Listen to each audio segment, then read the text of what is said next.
Then we get on, and it's time Charles moving on. I kind of got tired of fooling with the things, and so he got a new sponsor. In the 1971 season, he began the season with a sponsor. I didn't even letter this car here. Someone else lettered it. It's Beer Distributing Company. Ellis Cook took Charles under his wing, and they bought the car, my part of the car, from me, and they went on to win races with this car. Not a lot, but they still won quite a few races. Here again, there's another picture of Charlie and old Fluky. They, like I say, they was rivals. He and Charles got together several times and had quite a few words at times, but they were still pretty good buds. They never did come to blows by any means, but they always raced each other real hard. And here's the 25 car again, another picture of the 25 car after it showed up at Speedway. This is the other side of the car. This is that same blue and gold car. As you can see, the inside is still blue, and they just painted the outside white and went racing. And like I say, he won quite a few races with it. Here's another picture of it. This is the day that they carried it to the racetrack, and I couldn't stand the thought that I didn't letter it, but I didn't. A fellow named Willie Neely did. Well, here's the results of that car. Charlie and Fluky and another car got together coming down the straightaway on that big high bank track now, and Charlie got crossways and went across the front straightaway and hit the wall. There's an opening that goes over into the infield, and he hit that opening. As you can see, it drove the motor completely back up under Charles's feet. In fact, it broke one ankle and strained the other one. Charles actually had to be helped back in the car after each race. He tried to start another car and had to be helped in there, and he run one lap and get out, and somebody else would drive it the rest of the way. Here they are. He went down and bought a new car. He had vowed to get James Ham. James Ham was the hot dog, setting records and breaking records and starting on the pole and stuff like that. And Charles was vowed to come out and put an end to his reign. And they bought this car from P.B. Crowell and showed up at the racetrack with it. It's a beautiful car, beautiful car. It's just well-built 66 Chevelle, and it was a great car. It ran great. He won 2 or 3 races with that one. And all at the fairground, in the late model division, Charles was accredited with winning, I believe it was 13 races. That's all he was credited to winning in the late model division. But of course, in the hobby division, he won over 100. At the Speedway, I believe the final tally I had out there in the hobby and the late model division was 106 feature races. 116 feature races.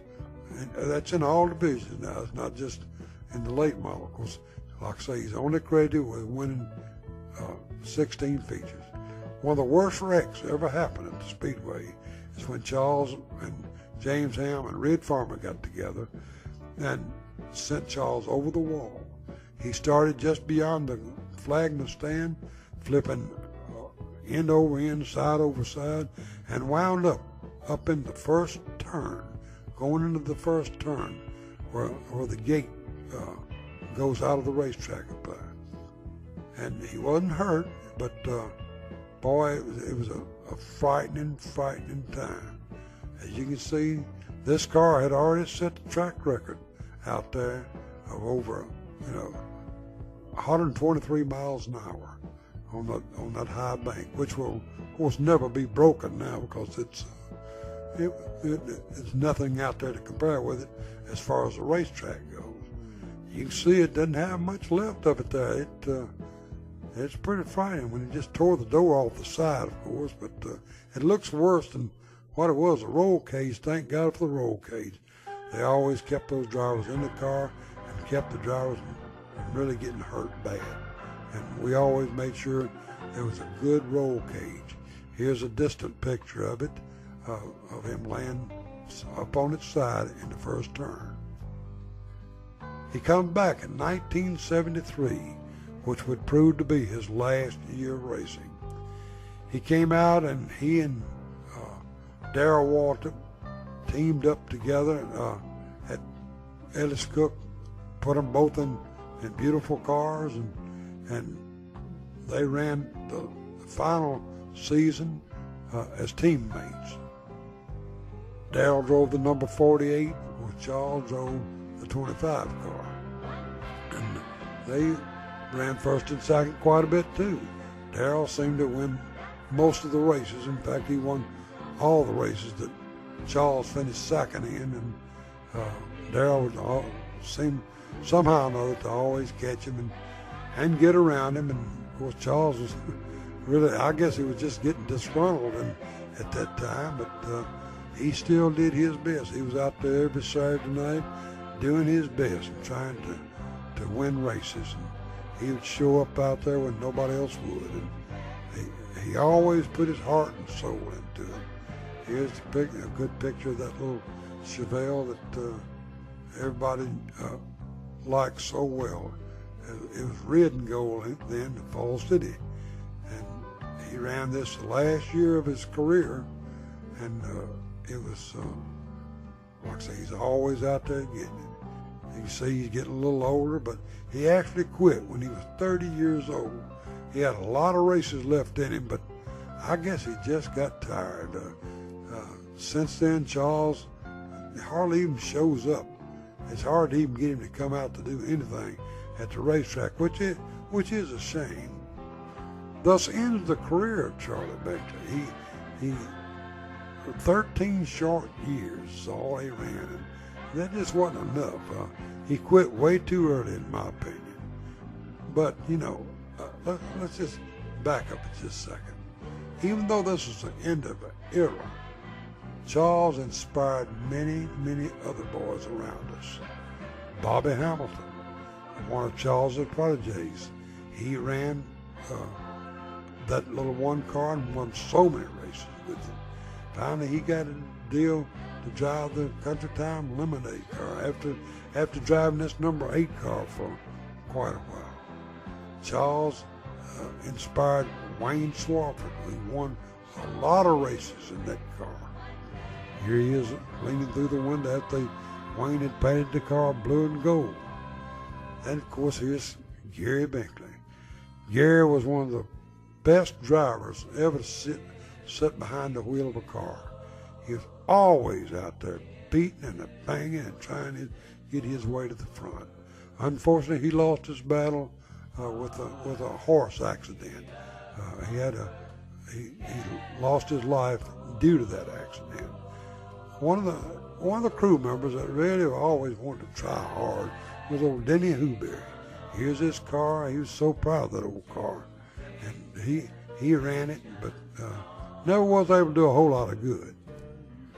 So here's old Leroy Binkley. Everybody knew Leroy. Leroy won a lot of races on a quarter mile. He was a 2004 champion. And he was always a very proud driver. And here's Ronnie Binkley. This Ronnie Binkley is Charlie's son, of course. He started out in that car, and I bought a truck. He drove it for a little while. Then Larry Deal, he kind of followed along in the footsteps. This was a grandson of my brother Ray's wife. And here is Roy Binkley, who, besides Charles, won more races than anybody at that speedway. And he won a lot of races in the sportsman division as well as the late model division.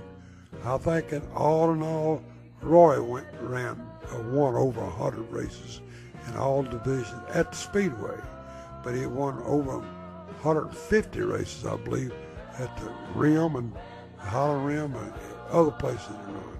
And this was not an inspiration, but this is Skipper McCord, which is part of the family.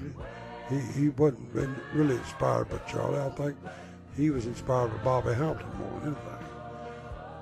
Now as time came, and Charlie well deserved the next honor.